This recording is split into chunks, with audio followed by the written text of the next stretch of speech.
bienvenue dans Pause to Pause, le podcast où on papote animation. Je suis Antoine et je suis accompagné de Léna. Salut. Et d'Alex. Salut. Avec un super nouveau micro. Avec un micro. Le son est aux petits oignons pour une fois. On vient vous parler du garçon et du héron d'Hayao Miyazaki des studios Ghibli qui est sorti en 2023. Le temps attendu. En France. Et donc, gros morceau. On n'a jamais parlé, à part dans des tier lists un peu drôles, de Ghibli et de Miyazaki surtout. C'est vrai qu'on s'est pas aventuré sur ce terrain. J'avais parlé du château ambulant dans un pause-clé, mais donc c'était il y a très très longtemps. Donc il était temps qu'on répare un peu ça. Le temps a passé, il y a plein d'émissions France Inter machin qui sont sorties déjà, il y a eu 1 milliard de podcasts qu'on en parlait, donc le temps a fait son truc, donc nous on arrive après la bataille, histoire qu'on ait pu se renseigner des interviews des uns des autres, des machins. Donc la fin de l'année 2023 était extrêmement chargée. Ah mais là c'était démentiel. Donc il n'y avait pas d'autre choix. Et donc, le garçon et le héron, qu'est-ce que ça raconte ? Ça raconte l'histoire de Maito, qui est un jeune garçon qui a perdu sa mère dans un incendie. Ça se passe durant la période de guerre du Pacifique dans les années 40. Son père, il s'est remarié avec la sœur de sa femme, donc la tante de Maito, qui attend un enfant. Pas Maito, hein. La nouvelle femme, elle attend un enfant. Waouh, ça promet déjà là. Ça se passe dans une maison de campagne au début du film. Maito, il vit assez mal le fait que sa mère se soit fait remplacer aussi vite, et ce qu'on peut comprendre. Et il est attiré par un héron dans le jardin qui... Pas attiré physiquement. Oui, mais le héron l'amène dans une tour abandonnée en lui faisant croire que sa mère est encore en vie. Et surtout, sa nouvelle maman, entre guillemets, sa belle-mère a disparu. Et donc, potentiellement, elle pourrait être là-bas. Voilà le résumé. Voilà, que réserve cette tour ? Parce qu'il y a tout un mystère autour de ce lieu qui... autour de la tour. Qui est mystérieux depuis déjà la jeunesse de cette nouvelle belle-mère, de cette femme, du coup, chez qui ils vont habiter. Et c'est déjà un lieu un peu où on leur dit de ne pas s'approcher. Donc, il y a plein de mystères autour qui va en fait être révélé finalement dans... Le film se fait en 2 temps. Un premier à l'extérieur de la tour, un deuxième à l'intérieur de la tour. Voilà, c'est ça. C'est le retour... En fait, dans le contexte aussi de Ghibli, c'est le retour d'un vrai, on va dire, film Ghibli, parce que le dernier, c'était quand même Aya et la sorcière, qui est le plus catastrophique de tous, très objectivement, qui était du fils d'Hayao Miyazaki, donc Goro Miyazaki. Et donc... Le précédent, avant ça, c'était lequel ? De Miyazaki père, c'est Le vent se lève. Oui. Mais le dernier film des studios Ghibli, bien. Ah, c'est peut-être La Tortue Rouge, non ? Ou, enfin, un mix. Ça doit être La Tortue Rouge. C'est à moitié production Ghibli, à moitié, voilà. Mais... Donc du coup, ça fait très longtemps que Ghibli n'a pas proposé un long métrage en 2D. D'un de ses auteurs phares. Enfin, étant donné qu'ils ont 2 auteurs phares, c'est compliqué et qu'il y en a un qui est mort en 2018. Takahata est décédé, donc ça devient très compliqué. Que Miyazaki en pilier du studio un peu. Il était dans sa fausse retraite, donc Miyazaki, tout le monde sait, mais le personnage emblématique, c'est le grand maître, quoi. C'est Ghibli, c'est quand même le studio d'animation japonaise le plus connu à l'international. Très controversé. Et voilà, et donc... Et puis on va montrer aussi que c'est le pilier de l'animation japonaise, c'est le grand nom, et puis que autour de ce film, ce grand nom il va s'en servir. On parlera un peu après de la promotion du film, qui est quand même spectaculaire et qui fait partie, qui est très spécial et qui englobe le film. C'est impossible de parler du film sans parler de cette promo. Et moi, j'aimerais bien aussi rappeler qu'il y a beaucoup de petites mains et puis il y a d'autres postes que la réalisation, parce qu'en fait, en se renseignant sur le film, et c'est évident, hein, mais il y a d'autres gens qui ont travaillé dessus et qui ont apporté tout leur talent aussi. Et Miyazaki, il a une figure d'autorité immense, mais le film ne se serait évidemment jamais fait sans toutes les autres personnes qui ont travaillé. Et des fois, c'est pas forcément rappelé par d'autres médias, peut-être plus grand public. Mais on a déjà eu ce débat sur plein d'autres films. Moi, je pense toujours, quand on parle de ça, au Sommet des Dieux, où le directeur artistique, il est moins mis en avant, alors que tout le film joue sur les décors. Mais repose sur lui, Tu vois, genre... Oui, mais c'est là, un peu là, c'est autre chose, c'est que Miyazaki, c'est le nouveau film de Miyazaki, on parle que de Miyazaki. Tu vois ce que je veux dire, on parle pas de... Ouais, mais comme dans le ciné, quand c'est le nouveau film de Scorsese ou de... Bien sûr, vois, et alors, même quand il y a des grands noms de la musique ou quoi, ils sont toujours en second. Oui, mais finalement, Miyazaki, il a eu énormément d'implications dans ce film, mais il y a une énorme part aussi qui a été donnée à d'autres gens, et c'est pour ça que je retiens à relativiser un petit peu cet équilibre-là. Oui. Puis en plus, étant donné qu'il commence à se faire vieux, il a commencé à s'entourer. Généralement, c'est quelqu'un qui travaille quand même beaucoup tout seul. Pour celui-là, il a laissé rentrer pas mal d'artistes et de la nouvelle génération pour l'aider sur l'animation notamment. Est-ce que c'est un film un peu de passation? Parce qu'on peut le voir, en tout cas dans ce travail, c'est la première fois qu'il fait rentrer, qui dit que c'est le dernier et que c'est un film qui parle aussi beaucoup de lui, qui a l'air d'être un peu... on va en parler plus tard. Je pense qu'on va laisser ce débat peut-être un peu pour plus tard pour avancer un peu le film. Suspense. Mais ça tease comme ça, là. C'est quel épisode? Écoute, il faut, parce que c'est quand même... C'est tout un débat sur Ghibli en général, etc. Donc je vous laisse ça pour la suite. D'accord. En tout cas, pour l'instant, on a... avant Le Garçon et le Héron, Miyazaki, en fait, son dernier film, c'était pas Le Vent se lève, en fait, c'était Boro la petite chenille, qui est sorti en 2018. C'est un court-métrage de 14 minutes. C'est aussi, ça sert pour le musée Ghibli. C'est invisionnable en Europe, ce court-métrage. Non, je pense pas, ouais. C'est-à-dire que je me souviens d'avoir lu sur ce projet en 2014 ou 2015 des choses sans avoir vu quoi que ce soit. Il n'y a jamais rien été... rien n'a été... Avant que le film ne sorte, donc ça c'est normal, mais... oui, c'est ça, mais et ensuite, post-sortie, étant donné que c'est uniquement pour le musée... Oui, en fait c'est ça, c'est comme il y a une suite de Totoro, Mon voisin Totoro, qui est... pareil, il y a une suite en court-métrage qui est juste pour le musée Ghibli, il est invisionnable. Et puis le musée Ghibli, il est très très très très fermé, il n'y a pas le droit de filmer, de faire des photos, il y a des grosses règles. De diffusion et de confidentialité, je suppose, autour... ce qui en fait en soi un lieu mystique en lui-même, mais... Est-ce que finalement il n'y a pas que les studios Ghibli qui peuvent se permettre un truc pareil, tu vois, genre d'avoir un musée, un parc, etc., mais qui est extrêmement fermé en termes de com et de qui s'y trouve et de ce qu'on voit, etc. Et à côté de ça, tu as Disney aux États-Unis qui a 700 Disneyland. C'est clair.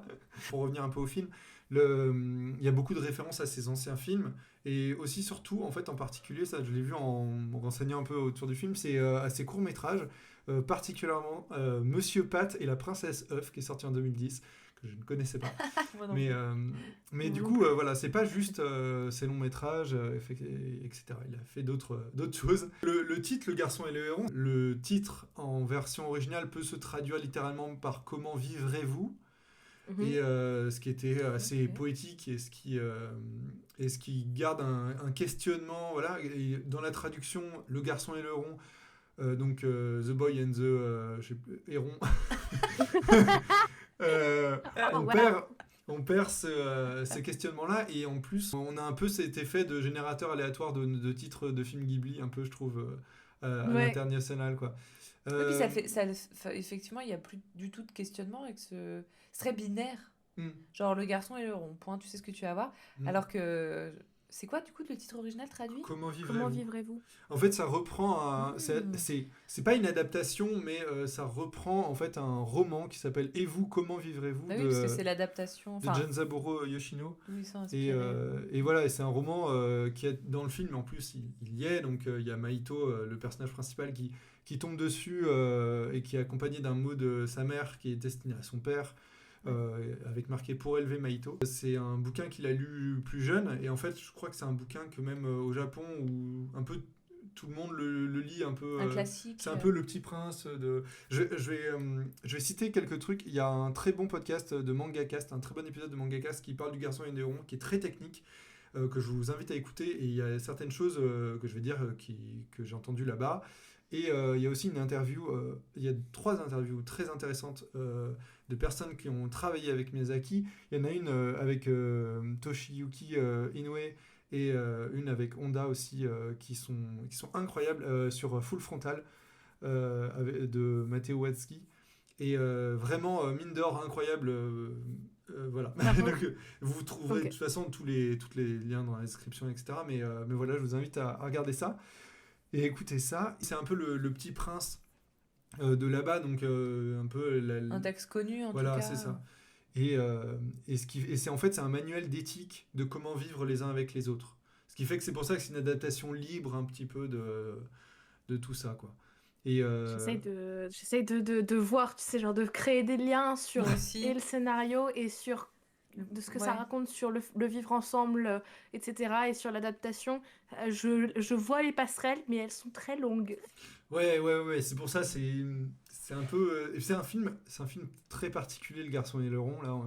C'est déjà, en termes de contexte, il n'y a pas eu de promo au Japon à part... Alors voilà, c'est ça dont on allait parler, c'est la promotion pas toute particulière de ce film, c'est qu'ils ont juste montré l'affiche.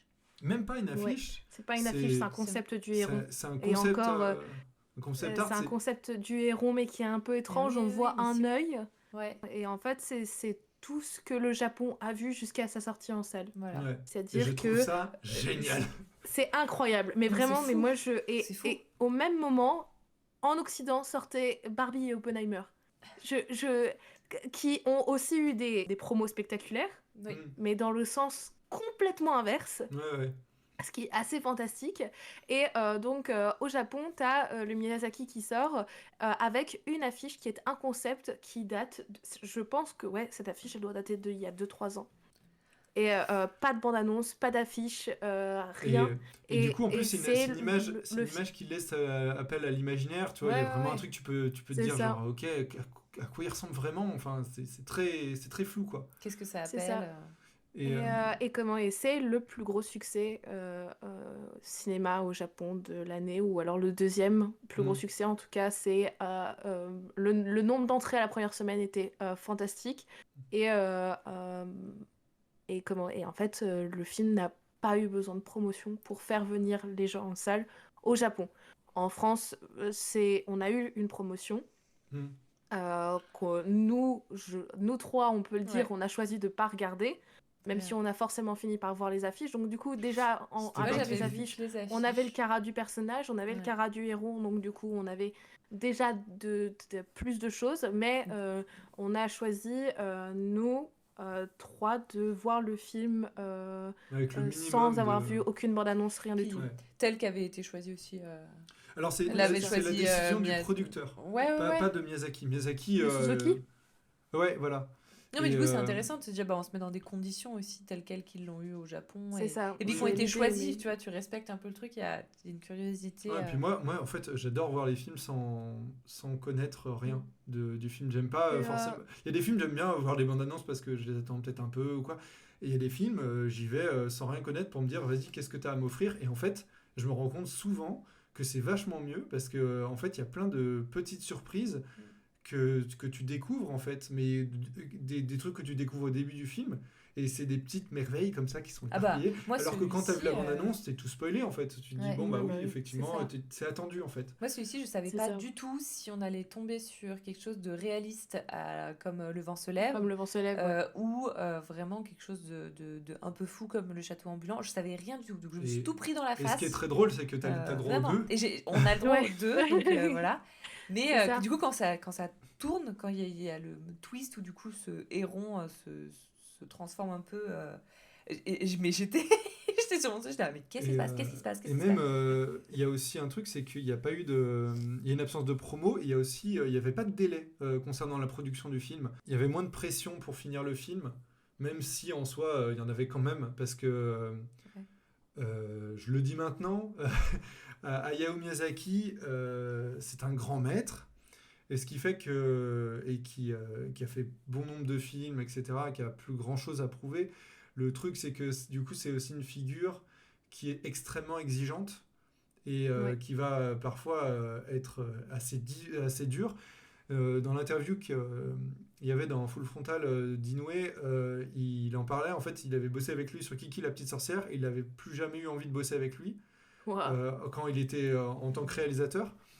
Et ce qui fait que au début du film, en fait, c'était pas Miyazaki qui devait être sur le film, c'était Sanu Katabushi qui a fait Dans un recoin de ce monde. Sunano Katabushi, Voilà. Et Miyazaki... C'était lui qui était censé faire le film. Ouais. Et en fait, Miyazaki était juste au scénario. Et un truc de fou. Et ce qui fait que en fait, Inoue, il a dit OK. Et il est arrivé à la production et Miyazaki il a dit coucou, je suis le réalisateur. Du coup, il s'est retrouvé, mais il a rien pu dire, tu vois. Ok. Mais en soi, et ce qui fait qu'en fait, il disait, oui, et ce qu'il craignait, c'est qu'il a une réputation assez colérique, Miyazaki. Et effectivement, ça, c'était moins fort que ce qu'il craignait, mais je pense que Miyazaki vieillit, donc voilà. Il peut y avoir des personnes qui sont renvoyées en cours de production. Il peut y avoir des gens, il va dire, par exemple, t'as loupé un truc sur ton plan ou il trouve que c'est pas assez bien fait, il va te convoquer dans son bureau, il va t'engueuler. Et tu refais quoi. Ah oui, c'est pas la petite retake. Non, et ce qui fait que mouillez-vous bien la nuque si vous bossez avec lui, quoi, genre avant d'y aller, c'est chaud quoi. Et du coup, en termes de conditions de travail, je pense que c'est assez difficile. Il a un niveau d'exigence extrêmement haut. On s'en doutait. Oui, mais ce qui, en fait, pour lui, c'est inconcevable que la personne en face n'ait pas les mêmes connaissances et la même expérience que lui. Oui, il y en a d'autres, ça. Oui, on en connaît plein. Mais ce qu'il y a, c'est que c'est quand même une base qui est un peu compliquée. Donc, personnage qui a l'air de... C'est un personnage qui est ambigu. Ouais, en fait, il a l'image du vieux papy sage qui sort ses films enfantins. Et en fait, quand même... c'est ça, c'est... En fait, alors moi, je prends toujours avec beaucoup de pincettes tout ça. Parce que je trouve que c'est pas normal de faire travailler des gens dans des conditions... dans des conditions de travail qui sont catastrophiques où en fait ils ont pas de vie, ils font des heures sup, enfin ils dorment dans des studios, etc. Je sais pas si c'était le cas dans les studios Ghibli pour le film. Je sais que ils travaillaient tous extrêmement lentement. Où je ne sais plus c'était quoi le rythme de production, mais je me demande si c'était pas 1 minute par animateur par mois. Pour avoir une attention toute particulière aux détails et que ça soit vraiment parfait. Ça. Il a commencé à écrire en 2016. Ouais. Et il a rendu le film en 2022, fin 2022, début 2023. Okay. Ouais, ouais. Il a eu le temps, le film était sorti, qu'il avait déjà eu le temps de se dire dans sa tête, plus jamais je fais de film et j'ai de nouveaux projets. Oui, c'est ça. Il était déjà passé un peu à autre chose. C'est ça. Si on se dirige un peu vers le scénario pour parler un peu de l'histoire, c'est un film qui est assez particulier dans le sens où on n'a pas tous les codes, on comprend pas tout. On va suivre le personnage de Meito qui en soi déjà est particulier, c'est un enfant je trouve qui est difficile à cerner, on n'a pas forcément, enfin comment dire, ses émotions, il va pas beaucoup parler, donc ses émotions vont beaucoup passer par ses expressions, et il va rester assez neutre. C'est un petit garçon de 11 ans qui est en deuil et qui a du mal à accepter sa nouvelle vie, qu'on voit qu'il a beaucoup de questions, mais du coup il se referme beaucoup sur lui-même, donc je pense qu'il y a ce côté silencieux de coquille qui est pesant pour le spectateur, parce que du coup sa nouvelle belle-mère va essayer d'aller vers lui, et lui il se referme beaucoup. Son père est très absent parce qu'il travaille beaucoup. C'est beaucoup de reproches que j'ai vus pour le film. C'est pas celui-là que je ferais par exemple. Mais c'est pas celui-là que je ferais non plus. Il y a beaucoup de gens qui ont dit oui, j'arrive pas à m'identifier au personnage principal parce qu'il est trop froid. Ouais, mais je comprends. Et que sa caractérisation est trop froide, alors qu'en fait je la trouve très très justifiée. Et comment... En fait, ses émotions vont exploser à certains moments particuliers. Face au héron, il va être hyper violent. Oui, c'est ça. Il va se mutiler la tête avec un caillou parce que... d'un coup. Et c'est des choses qui vont ressortir d'un coup, qui vont exploser. C'est ça, mais c'est parce que c'est un enfant en souffrance. Et en fait, dans cette caractérisation-là, c'est très très clair. Et c'est un enfant en souffrance. Et je veux dire, la scène d'introduction, dont on peut parler maintenant ou plus tard, mais qui en termes d'animation est incroyable. Comment on est sur ce registre de la souffrance et de la douleur et du désespoir, mais du désespoir réel d'un enfant qui est en train de perdre sa mère.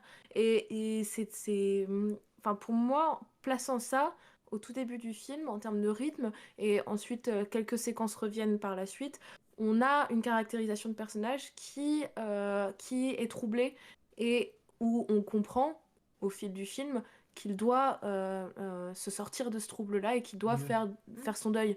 Et donc du coup, dès le départ, on a une construction de scénario où en fait on sait vers quoi le personnage va évoluer, ou c'est ce que le personnage doit faire pour évoluer. Il doit faire son deuil. C'est intéressant, et donc du coup, ça je trouve que ça accroche le spectateur pour aller plus loin et pour le suivre plus loin. Ouais, non, clairement. Mais après, ça, c'est le premier quart. Oui. C'est le premier. Ouais, c'est l'arc narratif que tu as en tête en disant il va se passer ça. Et en fait, même tu dis le premier quart, moi j'ai l'impression que le film met du temps à démarrer. Ouais. En fait, il met tellement de temps à démarrer qu'on se dit ok, donc c'est un peu comme Le vent se lève, c'est un truc un peu historique et en même temps, bon, ça parle aussi beaucoup de son histoire à Miyazaki. Et donc ça reste sur un truc très cohérent dans le sens où réaliste.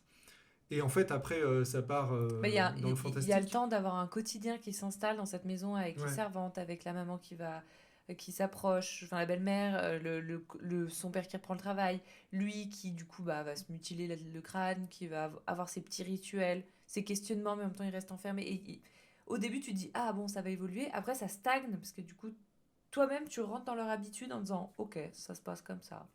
Bon. C'est ça. Et du coup t'as presque le temps un peu de t'ennuyer. Ouais. C'est la période où tu dis mais où c'est qu'il m'emmène, où c'est que le film va, pour t'expliquer que je pense pour te dire là son quotidien est redondant et en fait il n'arrive pas à passer au-dessus quoi. Ce qui fait plaisir, c'est de voir les apparitions du héron. On se dit chaque là ça va partir en chaque couille. vol et tu le sais pas au début terrifiant. En fait, le fantastique arrive avec les dents du héron, tu vois. Oui, mais parce qu'au début t'as la poésie de ce vol de héron avec quand il se pose dans l'eau où c'est sublime, le vent toujours ensuite, dans l'herbe qu'on connaît de Miyazaki. Il passe devant la fenêtre, il monte ses dents et moi honnêtement, si j'avais eu 4 ans et que j'avais été dans une salle de cinéma à ce moment-là, j'aurais fait des cauchemars pendant des années en fait. Mais grave, on dit bonjour à la nouvelle génération, peut-être qui nous écoutera dans 20 ans. Mais je suis sûre, moi c'est ma théorie, c'est que en fait la nouvelle génération va être traumatisée par ce film comme elle l'a été traumatisée pour Chihiro, tu vois. Mais le nez qui sort pendant un moment, j'étais genre qu'est-ce que c'est parce que qu'est-ce qui se passe qu'est-ce que c'est mais non. Mais on a toujours cette image de Ghibli très enfantin, alors que finalement quand même il y a quelque chose, enfin même si ça reste quand même ça va. Mais il y a des trucs abordés, effectivement, des images qui peuvent être assez fortes, en fait.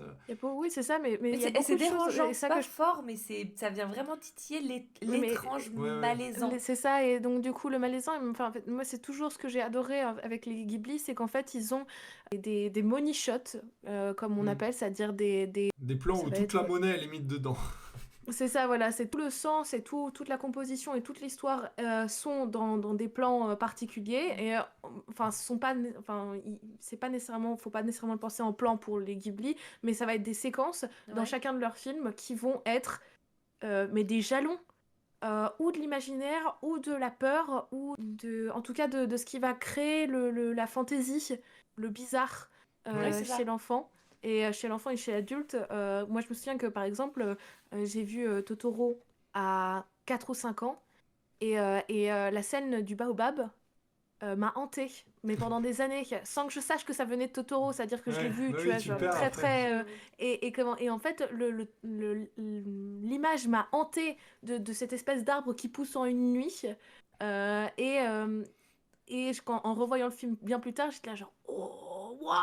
Même le sourire du chabus, c'était la genre. C'est ça, voilà, exactement. Mais moi, le chabus, je m'en souvenais pas, mais par contre, cet arbre qui pousse en une nuit, et tu sais, je trouve que le garçon et le héron en sont... c'est blindé de ce genre de truc, tu vois, genre, et voilà, le héron qui passe devant la fenêtre et on voit ses dents. Et là, tu sens qu'il y a un tour où le film où tu t'attends voir quelque chose de poétique sur, effectivement, la vie, le deuil, la vie de famille, les familles recomposées. Et en plus, ce qui est déjà un peu dérangeant, parce qu'on n'a pas parlé de cette scène, mais moi, ça va être un peu mon point négatif, c'est ce personnage de la maman qui, je trouve, n'est pas traité avec la justesse qui se devrait. Où du coup, elle est enceinte et elle prend directement, elle rencontre pour la première fois, la belle-mère, elle rencontre pour la première fois, du coup, Maito, elle lui prend la main, elle met sur le ventre. Tu peux m'appeler maman, je suis ta nouvelle maman, et regarde, j'ai un bébé, tu le sens bouger, j'étais genre, waouh, lâche-moi. Alors, c'est ça, tu te dis, la belle-mère, en fait, la belle-mère, il y a un truc, alors elle s'appelle Natsuko. Oui, il y a, non, t'inquiète. Il y a, en fait, souvent dans le cinéma, et particulièrement plus dans le cinéma d'animation, on est habitué à avoir des belles-mères qui sont maléfiques et qui sont vraiment méchantes. Et là, en fait, elle est filmée de manière où on ne sait pas. Il y a vraiment un flou, tu dis. Mais je pense que c'est pas la jauger, etc. C'est sûrement le point de vue de cet enfant. elle tombe malade, mais tu sais pas pourquoi, de quoi elle est malade, est-ce que, tu vois, est-ce qu'elle n'est pas acceptée par Maito, est-ce que c'est autre chose? Est-ce que c'est son regard qu'on a qui est du coup brut, un peu trop, où on la trouve très directe? Est-ce que lui, c'est comme ça qu'il le voit? Et du coup, en tout cas, c'est que je voulais en venir, c'était que ce problème qui arrive du coup assez vite avec cette belle-mère, et du coup le regard de Maito vis-à-vis d'elle, tu te dis, bon, bah, le film va traiter vraiment de cette famille recomposée, de lui, ce lien, où est-ce qu'il va réussir à construire ce nouveau cocon familial en allant à l'extérieur avec ce héron qui passe devant sa fenêtre, qui voit, où c'est poétique, il se dit, bon, c'est le nouvel envol, lui, dans cette chambre, tout ça. Et vraiment, quand il monte les dents, tu te dis, ah oui, non, pas du tout, en fait. Genre, on va virer cauchemar chelou dans une tour où, en fait, il se transforme en personne petite et avec un gros nez. Pourquoi? Et alors, en plus, il reprend... Alors moi, ça me fait mourir de rire, parce que les intentions dans la réalisation, c'est vraiment que le héron, dans cette forme-là, c'est vraiment le producteur... c'est Suzuki. Toshio Suzuki. Et ce qui fait que c'est trop drôle, quoi. Donc c'est le producteur et c'est le directeur de Ghibli. Donc... quand on voit comment il est grotesque, le héron, enfin, c'est vraiment trop drôle, quoi. Là, on va directement vers le précis du scénario et sur des images qui nous ont marqué dans le premier tiers, alors qu'il y a 2 autres tiers. Ouais. Et en même temps, je pense qu'il faut pas spoiler. Non. Mais quoi exactement, je ne sais pas vraiment. Le fait est que je pense qu'on l'enregistre aussi assez tard. Beaucoup. Et notamment Suzuki, c'est considéré comme l'une des œuvres les plus personnelles de Miyazaki. Moi, je pensais que ce serait Le vent se lève, étant donné qu'il y a toute cette notion de, voilà, son père travaillait avec les ingénieurs aéronautiques pendant la Seconde Guerre mondiale, sa mère est morte de la tuberculose. Le vent se lève, le personnage principal, ça pourrait être finalement Miyazaki, celui qui voulait voler et qui ne pourra jamais. Mais là, dans ce film, c'est encore pire. Mais en fait, on va dire qu'il était plus littéral dans Le vent se lève, alors que là, il devient beaucoup plus méta. Et en plus, je pense qu'au-delà de ça, il y a tout un aspect sur... je pense qu'on sera amené à lire un peu plus dessus plus tardivement, je pense, mais il y a tout un aspect sur le deuil autour de la mort de Isao Takahata, qui est très présent. Et que Takahata est mort en cours d'écriture, et que donc du coup c'est quelque chose où toute l'histoire s'imbrique et on sait pas exactement de quel deuil on parle finalement, et tout en proposant une histoire qui apparemment est très personnelle à l'histoire de la création des studios Ghibli. Le personnage principal c'est Miyazaki, le héron ce serait Suzuki, le producteur, et un des personnages les plus énigmatiques du film ce serait Isao Takahata. On est sur une œuvre qui serait presque méta, d'autant plus méta qu'il n'arrête pas de s'autociter, mais continuellement. Il y a des séquences où c'est chaque plan où il se cite. Ah ouais. Et c'est presque... Enfin, moi je suis presque gênée. Oui, ça fait presque rétrospective. C'est ça. En fait, ça a l'air d'être une rétrospective tout en... c'est pas son dernier film, puisqu'il travaille sur un autre film. Ouais. Donc du coup, si c'était son dernier, j'aurais peut-être un petit peu plus de compréhension. Et encore, en fait, je trouve que ça ne lui va pas de s'autociter. C'est justement quelqu'un qui a toujours été extrêmement innovant, talentueux parce qu'il est très innovant dans son histoire, dans ses visuels, etc. Et là, en fait, c'est tout ça.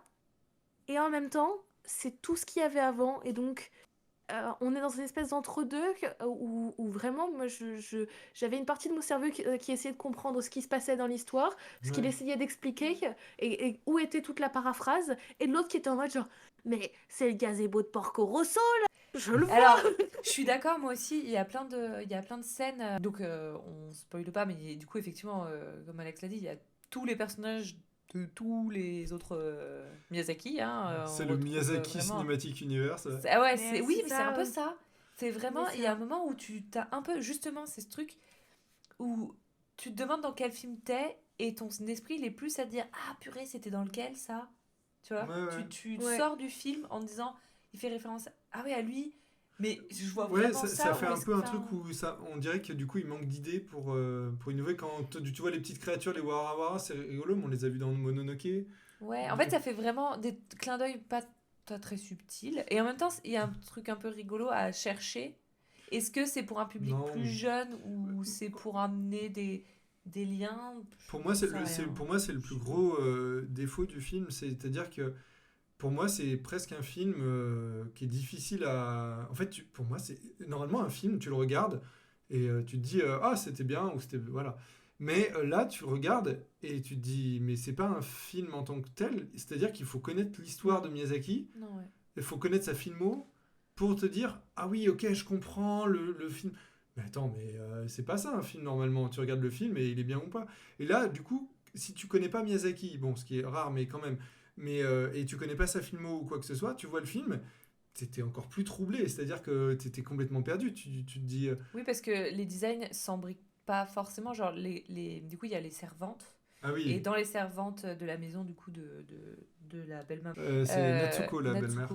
Le personnage féminin dans le film précédent s'appelait Naoko et moi genre vraiment mon cerveau refuse genre c'est Na Na et bah il y a toutes ces servantes et du coup il y a celle qui du coup ressemble à la grand-mère dans le château ambulant. Je trouve qu'elle a un design un peu particulier qui sort un peu. Elle est un peu plus grande, elle est un peu plus tout est plus pas grossier dans le sens mal fait, grossier dans le sens plus caricatural, je trouve. Ouais. Et du coup, tu sais qu'il l'a mis là pour faire référence à autre chose. Elle s'intègre pas. Enfin, ça m'a fait ça avec plusieurs petits éléments où c'est chouette parce que toi, tu as la référence, donc tu fais ah ok, tu les notes. Mais en soi, les mamies en tant que telles, le groupe de mamies détonne par rapport au reste aussi, par rapport aux personnages qui sont plus réalistes. Et elles arrivent en mode cartoon, on dirait les 7 nains de Blanche-Neige qui débarquent. Mais après, en soi, les mamies dans les Ghibli et particulièrement dans les Miyazaki ont toujours eu ce design qui sort. Je sais bien, mais justement, elles ont tout un design un peu grotesque, un peu les joues qui tombent. Il y a toujours une animation un peu stop motion, moi je dis un peu palpable sur les mamies.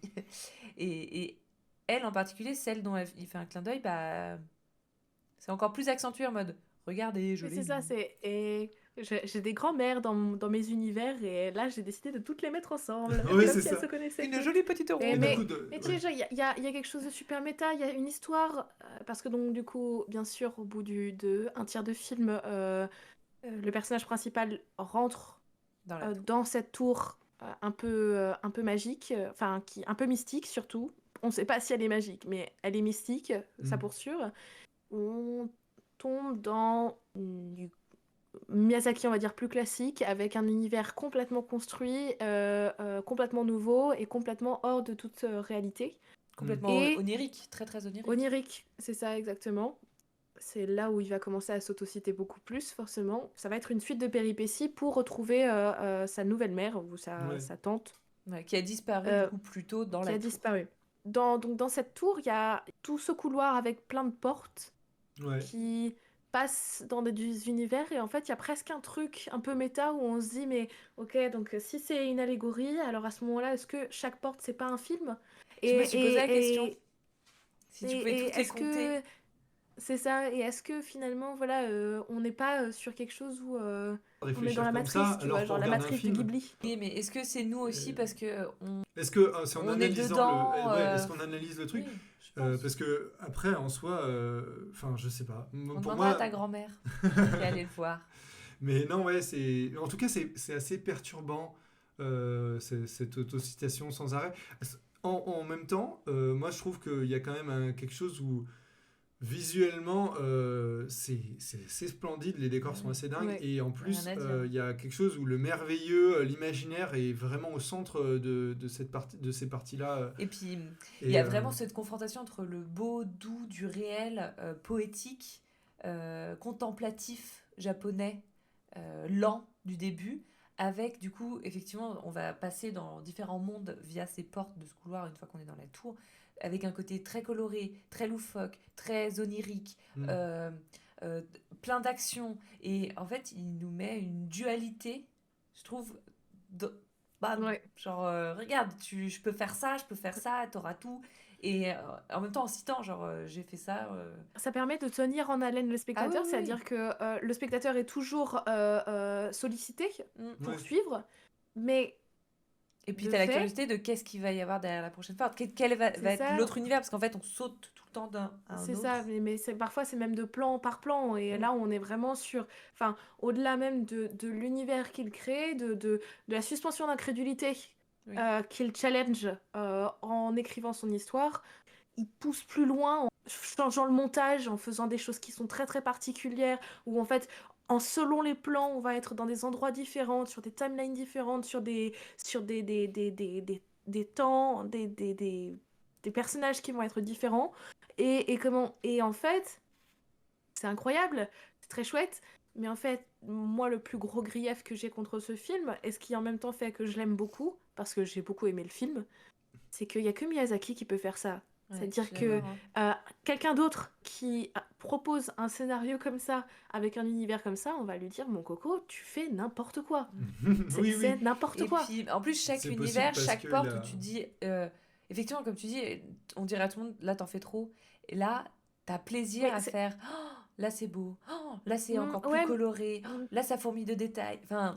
Ouais, mais moi je sais, c'est au-delà de ça. Je suis désolée, je te coupe encore. Vas-y. C'est que en fait, au-delà du fait qu'on dirait à d'autres réalisateurs t'en fais trop, mais on t'en fait trop. Enfin, il en fait trop parce qu'en fait on comprend rien. Et de fait, le scénario est très indigeste. Ouais. Parce que en fait, en même temps qu'il écrit une histoire, il challenge continuellement ce qu'on voit et ce qu'on croit et ce qu'on comprend de où on est. Et donc du coup. Et on dirait qu'on parle d'un film sur le multivers, c'est complètement con, c'est pas le cas du tout. Mais dans la tour, ça stimule tellement de différents univers et de choses comme ça que... Et puis ça y ressemble, dans la tour, toutes ces portes, il y a plein de strates. Tu sais plus si t'es en haut, si t'es en bas, par quel univers il faut passer pour remonter. On a un milliard de questionnements. Il y a des trucs où, tu sais, pourquoi il dort sous une table, pourquoi il y a des statuettes de mamie. Il y a plein de choses comme ça où... En fait, on n'a pas les réponses. Miyazaki, il a dit que lui non plus. Bon, bah, cool. Bon, bah, on comprend pas. Bon, mais alors, ça sert à quoi pourquoi pas d'avoir un truc où tu te dis, bon, je comprends pas tout, et tu fais toi-même ton interprétation. Mais il y a des limites aussi, des fois. C'est ça. Si on suivait un minimum des règles de scénario, à savoir ce que tu vois à l'écran sert à quelque chose, là, on n'y est pas du tout. Mais... on l'accepte parce que c'est Miyazaki. Et c'est uniquement pour ça, je pense. Ça en fait du coup, moi j'adore le film, hein, et je suis sortie très très perturbée, et plus ça avance et plus je l'aime beaucoup. Mais je me rends compte que je l'aime aussi beaucoup parce que c'est un Miyazaki. Si n'importe quel random avait fait un film comme ça, j'aurais dit, mais on me prend pour une conne en fait. Parce qu'en plus, je comprends rien, tu vois. Ça parle tellement de lui, etc. que c'est. Mais ce que tu dis est assez juste. Comparé à. Donc en 2023, on a eu énormément de grosses sorties. Et on a fait des sorties type Mario Spider-Man où tu ressors hyper dynamisé, où tu te dis waouh, c'était ouf. Et en fait, plus le film dans ta tête il vieillit, plus tu te dis bon, finalement. Est-ce que c'était si incroyable que ça ? Et là, ça m'a fait l'inverse. C'est-à-dire que j'en suis ressorti complètement troublé. J'ai dit, je sais pas. Et au final, il est resté dans ma tête. Et je l'ai mûri. Et maintenant, j'ai envie de le revoir aussi. Et il y a vraiment beaucoup de choses où je me dis, ok, c'est hyper intéressant. C'est pas le meilleur Miyazaki, ça. Je pense qu'on est à peu près tous d'accord pour le dire. Mais par contre, c'est pas inintéressant. Et des fois, c'est pas le fait de faire le meilleur film ou quoi. Mais en tout cas, par exemple, dans la sélection qu'il y a pour les Golden Globes ou quoi, c'est celui qui a le plus de profondeur. C'est vraiment un film où il n'est pas parfait. Il y a plein de choses qui vont pas. Je pense qu'il y a des trucs où je sais pas si c'est le fait que ça a été retravaillé par Honda, qui était le chef anime. Il y a des choses où Miyazaki reprend des trucs, mais il veut avoir la main mise sur tout, mais en même temps il est trop vieux, donc il peut pas non plus être comme avant et être partout et refaire les plans, etc. Est-ce qu'il y a des choses qu'il va laisser passer Je sais pas comment est fait le film, mais en tout cas, ce qui en ressort, c'est quelque chose un peu, effectivement, bizarre. Mais en même temps, il y a plein de trucs bizarres dans le film, et c'est pas pour ça que ça en fait un mauvais film, ça fait quelque chose d'un produit intéressant, quoi. C'est ça, c'est un produit intéressant. Invité à être vu plusieurs fois. Est-ce que c'est ça aussi le challenge Enfin, tu vois, il a fait un film où effectivement on est tous d'accord, où il faut y retourner, il faut... Enfin, pas il faut, mais en tout cas, t'as envie pour comprendre. Je l'ai vu 2 fois, moi, au cinéma, celui-là. Okay. Le deuxième visionnage était plus agréable parce que le premier était... Encore une fois, je suis ressortie très perplexe. Je suis pas ressortie en disant « c'est de la merde !» Pas du tout. Mais c'est juste, je suis ressortie très perplexe parce que le film m'avait maltraitée pendant la séance. Parce que vraiment, tout se place autour de ma jauge de suspension d'incrédulité. Et où quand... En fait, d'un plan à l'autre, on est à l'intérieur et à l'extérieur et avec un temps différent. Comme tu sais à quoi t'attendre, au deuxième visionnage, à mon avis, t'es plus tranquille, quoi. Et donc, c'est ça. Et donc, du coup, c'est beaucoup plus fluide. Il est beaucoup plus agréable, en fait. Et du coup, il te prend beaucoup plus par la main, en fait, au deuxième visionnage. Okay. En fait, quand on regarde la sélection pour les Golden Globes, on enregistre 3 jours après les résultats. Donc, c'est lui qui l'a eu. Ouais. Donc du coup c'est le favori pour les Oscars aussi. Ouais. On a eu une très très belle année en animation en 2023 et beaucoup de propositions de films très différentes, beaucoup de propositions de grands divertissements et tout. Et finalement, on pourrait penser que Spider-Man écrase tout parce que techniquement c'est c'est celui qui pousse les potards les plus hauts. Mais en fait, en termes de propositions. Ouais. C'est finalement le Miyazaki, je trouve, le plus complet et le plus pertinent. Parce que, techniquement, on va y revenir, il est parfait, honnêtement. Il est vraiment parfait. Et en termes d'histoire et de rythme, etc., c'est la proposition la plus audacieuse. J'aurais aimé aussi que Suzume ait quelque chose, mais bon, c'est un truc où... Ouais, c'est le jeu. Hein. En fait, quitte à choisir, je préfère que ce soit le Miyazaki parce que c'est celui qui le mérite le plus. En fait, je trouve que comparé à Spider-Verse, qui, en fait, au final, il envoie l'imaginaire et le parallèle, machin, c'est américain, c'est dans ta gueule. Et en fait, c'est presque un peu vulgaire, tu vois, dans le sens où... à côté de Miyazaki. Là, t'as Miyazaki, et je me suis dit, ok, le film, il a pas besoin de me gerber des couleurs à la gueule, juste, t'as la méga nature, t'as juste l'entrée de la tour et tout. Genre, avec la bibliothèque, j'étais en mode, ok, j'en ai déjà pris beaucoup plus plein la gueule que n'importe quoi, et j'étais déjà émerveillé de ça, quoi. Et là-dessus... il y a une vraie maîtrise, quoi. En tout cas, je trouve que c'est beaucoup plus marquant que d'avoir, même si le film est un peu indigeste en soi, Spider-Man l'est tout autant, voire plus. En vrai, c'est... Voilà. Mais, c'est un truc, c'est assez fascinant parce qu'on a enregistré Spider-Man, je sais plus, en août ou au début septembre. Ouais. Cet été, et vraiment, il vieillit de plus en plus mal. Et moi je pense que c'est parce que c'est une première partie. Oui, alors c'est une première partie. Du coup, la fin, moi, c'est essoufflé. Et en plus, les conditions de travail. En vrai, moi, les conditions de travail, je me suis dit, ok, d'accord, je comprends. Et genre, c'est pour ça aussi que c'est n'importe quoi. Et je vous invite à écouter le live qu'on a fait sur l'article de Vulture sur les conditions de travail à Sony Animation durant la production du film de Across the Spider-Verse. Mais c'est pas le sujet. Mais bon, par rapport aux conditions de travail et... Mais là aussi, hein, au Japon, les conditions de travail dans les studios, elle est hachée. Et en fait, cette ambiguïté autour de Miyazaki le maître et Miyazaki le bourreau de travail, il y a quelque chose où je le prendrais avec des pincettes parce que c'est des occidentaux qui jugeons une méthodologie de travail asiatique. Je suis d'accord. C'est pas du tout la même chose, en fait. C'est pas du tout le même rapport au travail que chez nous. Si, le même rapport au rythme, ça tu peux pas dire. C'est ça. Ouais, mais en même temps, ça reste des êtres humains, tu vois ce que je veux dire. Je suis d'accord avec toi. Sur ça, on est absolument d'accord. C'est simplement sur le rapport au maître, parce qu'il y a quelque chose aussi, c'est vraiment l'hégémonie dans le studio, c'est lui. Si on compare les conditions de travail chez Ghibli à celles chez Sony pour Spider-Verse, je pense qu'on est sur un rapport au travail qui est très toxique, mais très différent dans sa toxicité. Oui, c'est vrai. Tout le panel de toxicité qu'on a, c'est super. Je suis d'accord avec Alex que on a un regard d'occidentaux et ça, je pense qu'il faut pas le. Oui, il faut pas le perdre. Il y a des choses qui peuvent nous faire réagir, qui eux sont des conditions qui ne les perturbent pas autant que nous. Encore dernièrement, là, il y avait à Mappa Studio, donc un studio japonais, il y a un Français qui a dénoncé les conditions de travail qui étaient terribles et qui bossera plus jamais avec eux, mais c'est pareil, c'est un Français. Effectivement, moi jamais de ma vie je bosse au Japon, hein. tu dors au studio, tu dois pour faire tes preuves, machin. C'est bon, en fait. Moi, j'ai autre chose à faire. Mais avec ta petite femme. Mais c'est parce que on n'a pas les mêmes objectifs, etc. Il y a des Français, il y a même un studio franco-japonais un peu là-bas. Enfin, il y a des choses où... Et puis on a tous un rapport, là on s'éloigne complètement du sujet, mais je pense qu'on a tous un rapport, c'est un débat sans fin, on a tous un rapport différent au travail et le sens qu'on met dans notre vie de la présence du travail. Il y en a pour c'est le centre, il y en a d'autres c'est juste pour manger. Enfin, on peut tourner le problème sans fin, hein, ça n'a rien à voir. Très clairement. Et c'est pour ça que c'est un super spectre de l'esclavagisme moderne. Oui, c'est ça. Peut-être pour revenir sur le film, en tout cas pour parler peut-être des gens qui ont compté, donc j'en ai parlé un peu, il y a Takeshi Honda, qui est un super animateur, entre guillemets, c'est un rôle. C'est vraiment, c'est le chef animateur sur le film, il a un CV de dingo. Il a bossé à Madhouse, il a à Production IG, à Ghibli, etc. Miyazaki, il a bossé sur le storyboard en 2016, mais il n'avait pas les pleins pouvoirs dessus non plus. Honda, il est plus jeune, il a beaucoup d'expérience du coup, mais en dessin et en animation, il est impressionnant.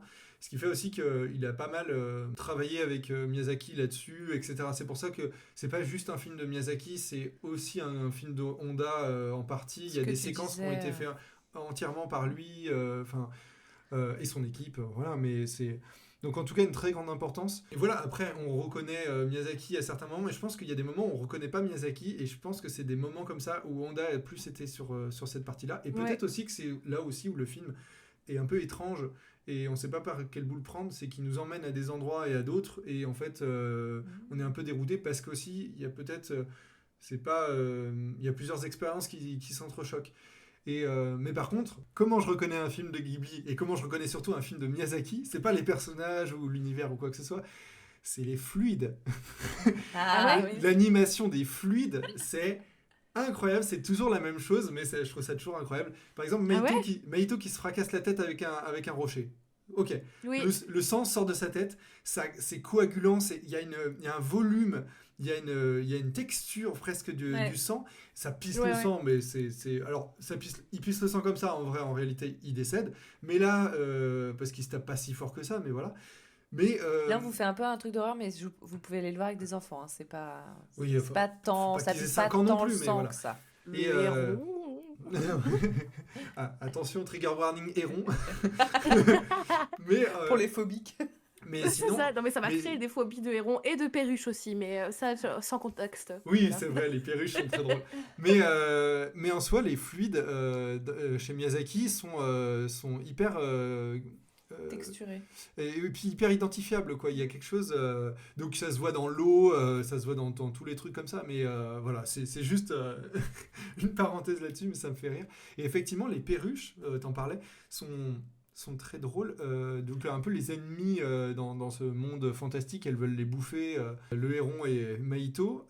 Il y a un monde des perruches, quoi. Elles ont les yeux qui sont en face, comme les êtres humains, alors que normalement les oiseaux ont les yeux sur le côté. Donc ce qui apporte un côté un peu idiot aux perruches, et en même temps elles sont un peu dangereuses. Elles sont terrifiantes. Ouais. Et il y a ce roi des perruches aussi, qui est flamboyant, mais complètement idiot. Oui. Mais il y a des scènes, vraiment, cette coupe, quand il y a un moment où il y a une coupe de l'arbre dans ce monde des perruches, parce qu'il y a un peu des mondes différents, donc on va dire le monde des perruches, où du coup on voit les cuisines, la salle, le buffet, le machin, on les voit tous passer. Moi j'adore quand c'est cool, c'est mon petit côté Béatrix Potter où tu vois les petits animaux à l'intérieur du petit tronc d'arbre. Puis quand elle chie sur le père, c'est génial. C'est vrai. Il y a un panel de personnages assez fantastique, des caras qui sont être très différents.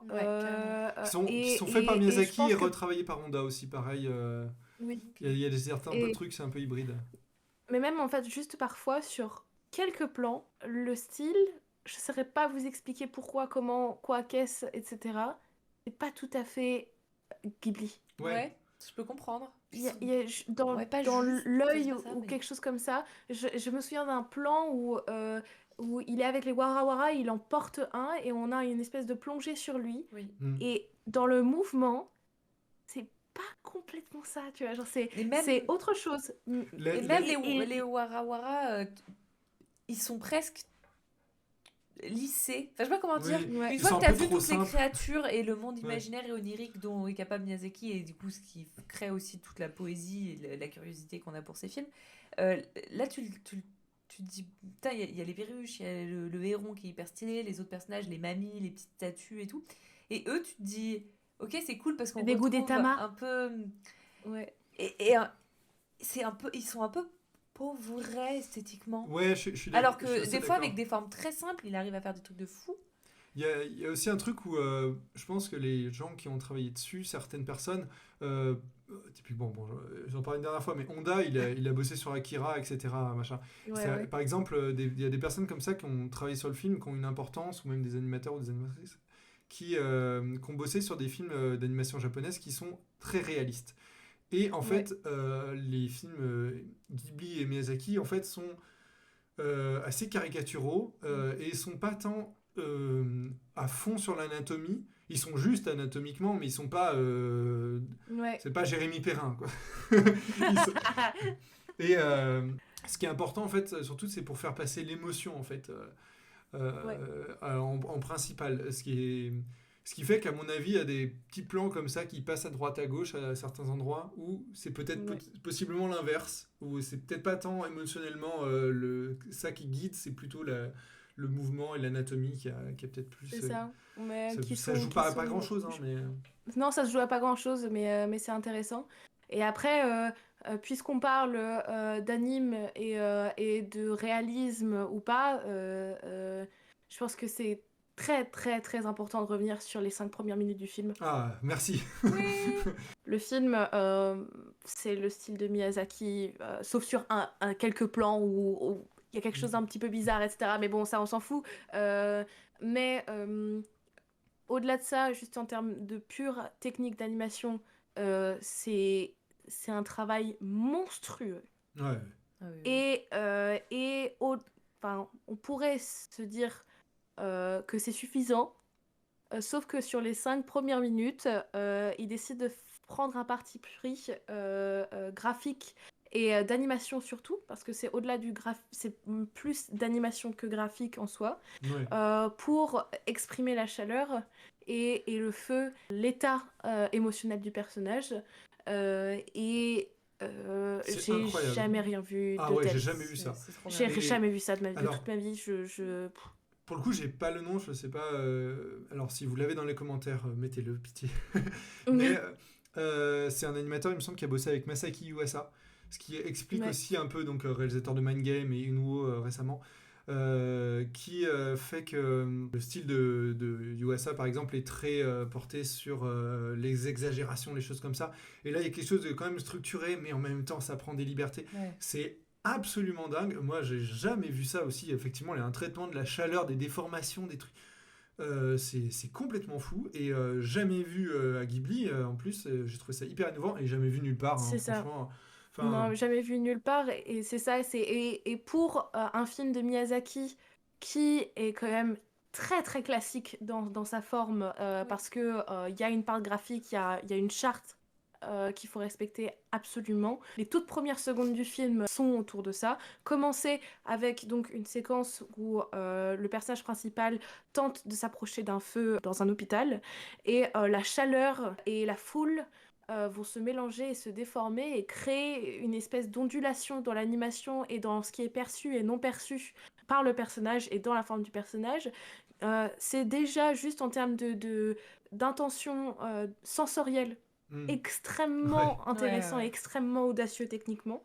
Et en plus, émotionnellement, la déformation en fait exprime aussi le désarroi du personnage principal. On en parlait un tout petit peu plus tôt, qui parce que sa mère est dans l'hôpital qui brûle. C'est pas un spoil, c'est le début du film. Donc sa mère est en train de brûler. Et il tente de s'approcher en hurlant et en appelant sa mère avec ce visage complètement déformé, les mains et les pieds, les vêtements qui sont complètement déformés par la chaleur et où en fait on ne sait plus si c'est la chaleur ou si c'est sa propre douleur émotionnelle qui est exprimée au travers de ce procédé technique-là, mais où tout est fait en 2D. On sent que c'est pas, je pense, peut-être que je me fourvoie, que c'est pas de la post-prod, c'est pas fait après l'animation, c'est-à-dire que c'est animé directement avec les déformations. Et, après, c'est retravaillé ou quoi, possiblement, mais je veux dire, le principal est fait... C'est ça. En tout cas, l'ondulation en elle-même est animée. C'est-à-dire que c'est pas ondulé par la suite, je pense. Et c'est ce qu'on disait. Moi, j'ai jamais rien vu de tel. Et en termes de puissance émotionnelle et de puissance visuelle, on revient toujours à Spider-Verse parce que la première séquence de Spider-Verse est incroyable aussi dans ses procédés techniques et de ce que ça met en place. Et en fait, elle est, tout autant que je l'ai adorée, elle est complètement mais écartée. En 5 minutes avec le garçon et le héros. Elle est brûlée avec la maman. C'est ça, exactement. Genre, waouh! C'est là, genre, ah d'accord, ok, bon. Techniquement, on en est là. Moi, je sais pas si vous avez quelque chose à ajouter sur cette première séquence. Sinon, on peut passer au spoil. Non, et là, on mettra un petit timer pour ceux qui veulent... Ceux qui ne l'ont pas vu, mais enfin, on en a déjà bien parlé. On vous invite à le voir et puis... Et puis à nous donner votre avis, parce que effectivement, c'est un film qui a plein de niveaux de lecture et je pense que même selon tes connaissances, ce qu'on disait au début, selon tes connaissances de Miyazaki et des Ghibli, tu vois, à mon avis, pas du tout le même film. Donc très curieux de... C'est clair. T'en as vu 2, t'en as vu 4, ou tu les as tous vus, t'en as vu aucun. T'as jamais vu le même film en tête, je pense. Et donc le spoil. C'est parti.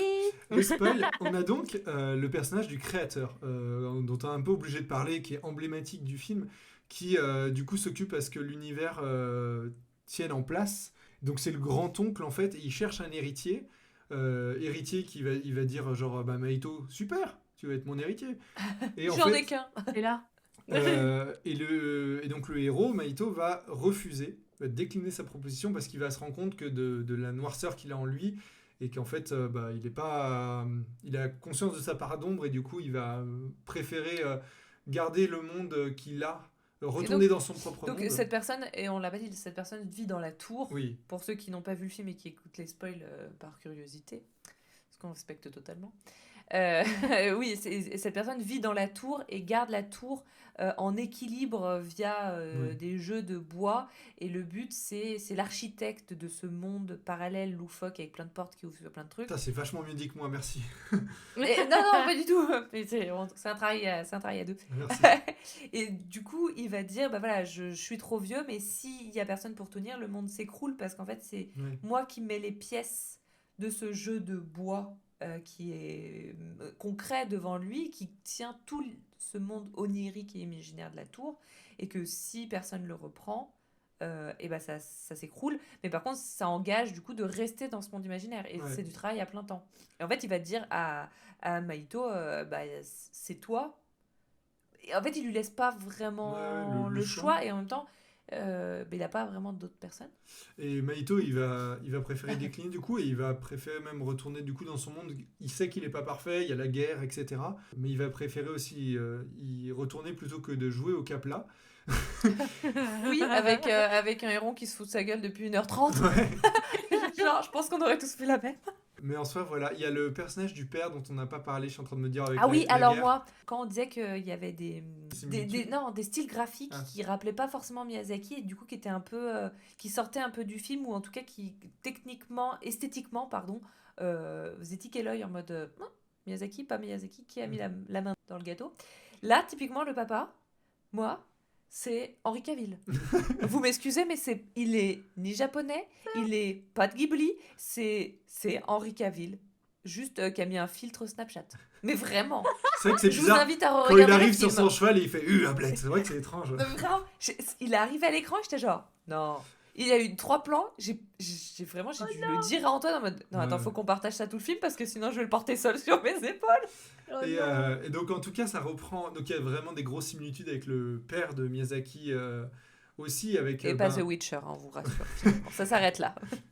Parce que Miyazaki est le fils de The Witcher. C'est ce que j'allais dire. Le père de Miyazaki, donc c'est Henri Cavill.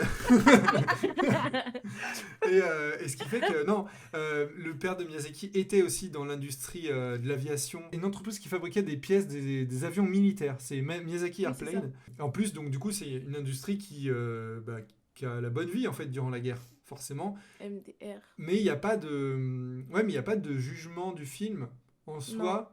là-dessus. Le père, il est un peu maladroit, il sait pas trop comment réagir avec son fils, il fait un peu tout à l'envers.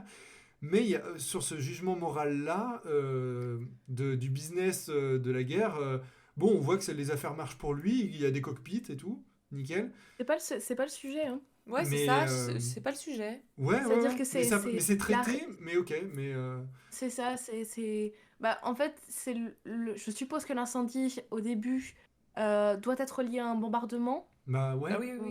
C'est à Tokyo, donc Tokyo a complètement brûlé pendant la Seconde Guerre mondiale. C'est pas le sujet du film. Moi, je me posais la question, justement, en commençant, de est-ce qu'il va retravailler ce sujet-là sur un autre prisme, etc. Et en même temps, j'ai l'impression que il en a pas besoin parce qu'il l'a déjà fait avec Le Vent se lève. C'est ce que j'allais dire, oui. Ouais. Et en fait, justement, tu commences le film et tu te dis, tiens, ça ressemble quand même beaucoup au Vent se lève. Ouais. Et donc tu t'attends pas à ce côté onirique après. C'est ça. Côté où ça brille. Mais en fait, c'est ça, mais il l'a déjà fait, Le Vent se lève, donc du coup, pourquoi... c'est un clin d'œil de plus. Moi, je l'ai vu comme ça. Je sais pas si c'est un clin d'œil. Non, enfin, c'est un clin d'œil à sa vie, comme on vient de le dire. Oui. Mais après, je me suis pas dit, il a pas traité le sujet. Je me suis dit, c'est un clin d'œil à sa vie qu'il a mis là, entre guillemets, vous me pardonnez l'expression. Et un énième aussi clin d'œil, effectivement, moi, au Vent se lève, enfin, à un de ses autres films. Comme... Oui. Comme tout oui, mais parce qu'en plus, dans Le Vent se lève, une des premières séquences, c'est la séquence du tremblement de terre où Tokyo brûle. Et on est toujours, c'est les mêmes patterns, quoi, la même histoire. Mais, C'est une histoire qui a beaucoup été traitée dans l'animation japonaise. De toute façon, c'est un traumatisme. De toute façon, voilà. Mais par rapport au père, qui est un personnage, un secondaire qui est plutôt... Enfin, moi, je le trouve plutôt positif. Il est passif, il subit. En fait, il est drôle, quoi. Il est là aussi pour les blagues, etc. Vu qu'il est un peu à la masse. Mais il cherche sa femme et son fils. Il a tellement un métier quand même particulier qu'on s'attend presque à ce que quand même il y a un truc qui soit traité dessus et pas. Et donc ok. Mais bon, c'est je veux dire, le film n'est qu'une succession de setups qui ne paye off pas. C'est exactement ça. Ok, donc on en ressort, mais le père, il faisait des cockpits. Ça ne sert à rien, mais je le sais. Je coche.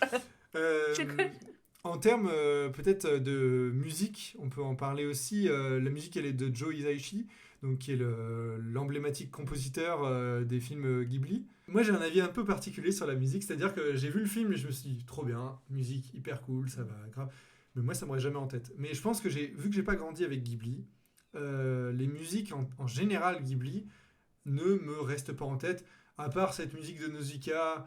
Si tu me rechantes les 3 notes, je vais te la rechanter pendant 2 semaines. Ne faites pas parce que c'est vraiment... en ce moment, il la chante en boucle, j'en veux plus. C'est terrible. Mais, je sais pas, on l'a regardé. Les films, à chaque fois, je me dis, la musique est trop cool, mais elle me reste pas en tête. Mais par contre, elle a tellement un pouvoir immersif. Ouais. Ça se lit, il n'y a jamais de musique qui se lit autant à un film, même au mouvement. Je sais pas, c'est magique, il y a vraiment un côté magique. On sent les compositeurs qui ont l'habitude de travailler là avec l'animation et puis même avec le studio, avec les personnes. Il y a une espèce de cohérence totale, quoi. Alors, ça rejoint sur un truc que je voudrais raconter sur le sound design. Il y a une très très belle vidéo sur YouTube d'un YouTuber qui s'appelle Captain Christian sur le sound design des films de Miyazaki et où en fait c'est un des personnages du film, c'est-à-dire qu'en fait un film de Miyazaki ne ressemblerait pas à un film de Miyazaki s'il n'avait pas le sound design d'un film de Miyazaki, vraiment. C'est une vidéo qui est extrêmement bien montée et qui est très très belle, que j'encourage à voir. Je pense que j'en ai déjà parlé.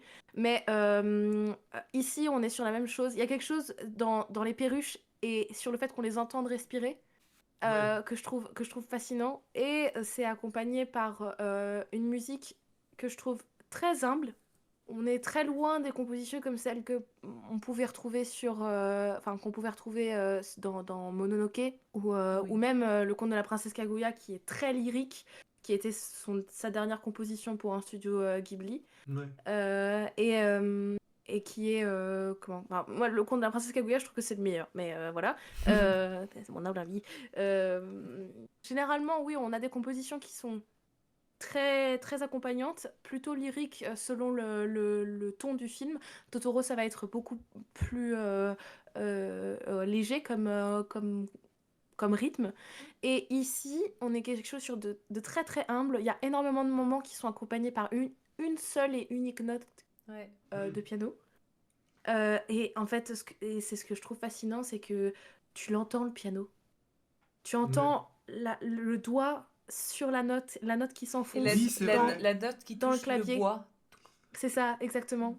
Et on sent la corde du piano. Et je sais pas si c'est une forme d'enregistrement particulière, mais c'est extrêmement agréable. Et je trouve que ça rajoute énormément. Oui, c'est très ASMR, mais en fait, c'est vrai que ça rajoute énormément à toute l'ambiance de la première partie aussi, qui est très, très rustique. Et il est dans cette nouvelle maison, etc. Et où en fait, on est accompagné par une seule musique.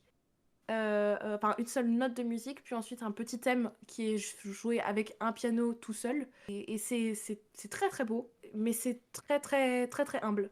C'est-à-dire que c'est vraiment, on est vraiment sur quelque chose de beaucoup plus resserré, je trouve, en termes de panel musical. Et ça accompagne très très bien, c'est magnifique, évidemment. Je veux dire, en fait, c'est ridicule de penser que ça ne le serait pas quand c'est Joe Hisaishi qui compose, mais j'ai compris ce moment électro qu'il a mis, mais oui. Par rapport à tout ce qu'il a fait avant sur tous les autres films de Miyazaki, c'est vraiment, je trouve, sa composition la plus resserrée. C'est plus intimiste peut-être aussi. C'est plus intimiste. En tout cas, oui, c'est ça. En fait, c'est la plus intime. Mais parce qu'en fait, on est presque dans un huis clos au début aussi, donc. Complètement. Mais finalement, et donc vu que c'est la plus intimiste, quelque part, c'est aussi potentiellement la plus audacieuse parce que c'est très très différent de ce qu'il a fait avant sur d'autres films. Voilà. On n'a pas dit que le film il a été réalisé durant le Covid aussi. Il est fini depuis 2022, ce qui fait que Miyazaki, c'est pour ça qu'il est sur d'autres projets. On avait dit des dates. Mais c'est vrai. Vous avez vu, c'est quoi son potentiel dernier projet ? La théorie actuelle sur Internet ? J'ai pas vu, Parce que donc du coup, il y a un documentaire qui est sorti sur la production du Garçon et le Héron au Japon, qui donc du coup n'est pas visionnable en Europe, dans lequel on le voit bosser sur un très très gros concept de Nausicaa. Ah oui, parce que je l'avais dit dans quelle vidéo, je ne sais plus, mais en tout cas dans un épisode ou un live ou quoi, qu'il y avait Nausicaa 2 qui allait être fait, la suite de Nausicaa.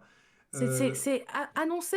Bah moi je l'ai vu. En tout cas Antoine me l'a dit. Ouais, j'avais déjà vu passer ça il y a un moment. Après, pour moi, c'était pas réalisé par Miyazaki à l'époque de ce que j'avais vu. Donc à voir si Miyazaki il est en mode non mais t'inquiète je fais juste ça et puis finalement c'est mon film, donne-moi c'est moi le réalisateur, bonjour. Mais donc à voir. Mais en tout cas ce que je voulais aussi noter peut-être sur le studio Ghibli en général, parce qu'on va avoir les prochaines productions effectivement, le devenir de Ghibli il se pose. Je pense qu'ils sont aussi dans ces questionnements là de l'après Miyazaki, parce que mine de rien il a 80 balais, il est moins vif qu'avant et il n'est pas éternel surtout. Et en fait le truc c'est que Ghibli, la filmographie de Ghibli, il y a Takahata, il y a Miyazaki et il y a quelques réalisateurs par-ci par-là. Il y en a qui ont bossé sur un seul film et c'est tout, d'autres ils ont bossé sur 2-3 films et voilà.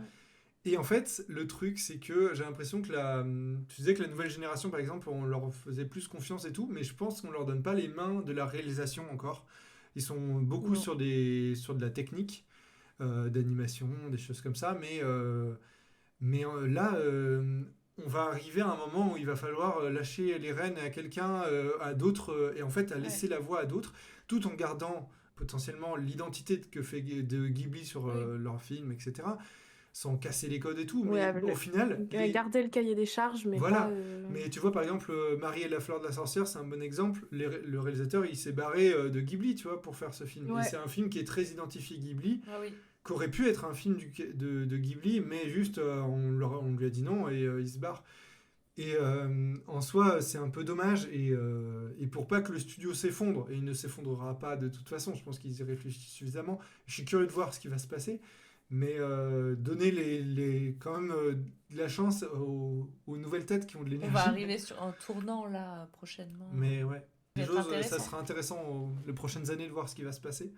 Oui, bien sûr. Mais oui, en tout cas, peut-être qu'on aura la première suite officielle d'un long métrage Ghibli Voilà. Bon, en tout cas, du moment qu'il se fait pas en 3D, nous on est très contents. Oh oui. Parce que c'est bien vrai. 3D, c'est douloureux. C'était pas Jojo.